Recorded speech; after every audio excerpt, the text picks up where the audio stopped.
ganito kadali magkabit ng lower suspension arm joint.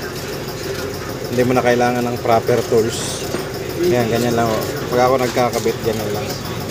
Yan o, dalawang palo ko lang ay pumasok na yung joint. Kailangan mo lang dyan, kakalang ka ng bakal dito sa baba. Ayan. Tapos tutukod mo to. Tapos hanap ka ng sakit na kasya dyan, dito sa labi ng joint na to. Para yan yung po yung magtutulak nung papunta rin sa taas. Tapos pag nakaumang na, baba yung jack, ay tutukod mo to. Ito yung palalabanin mo. Tsaka dito mo siya pitigin ng palo. Ayan, gagaya niyan, dalawang palo lang pumasok agad. Atyaw. May post doon. Saka ipasok yung lock.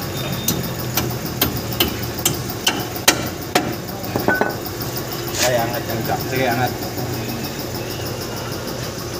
Ang naging issue nito, yung may wiggle pagka nasa mataas na takbo na. Yung nasa 80 to 90, 100 may wiggle. Huwag na yung lower and upper suspension arm joint. Nalitan nito. Common issue to ng mga Toyota.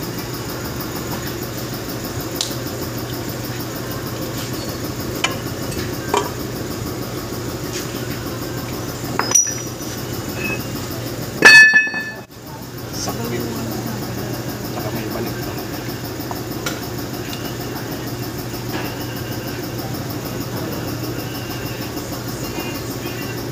May sakit na gano'n.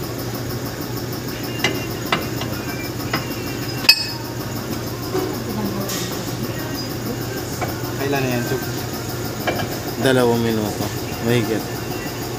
Itap mo. Stop? Hindi, itap mo. Itap mo.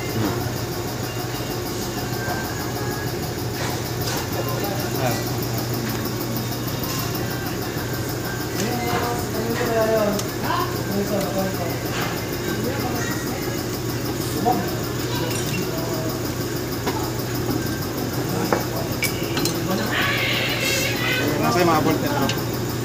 Ako na magkabit daw? Kasi, Ako na? Yan. Hindi pwede balik lang. oh, kakabit ko na.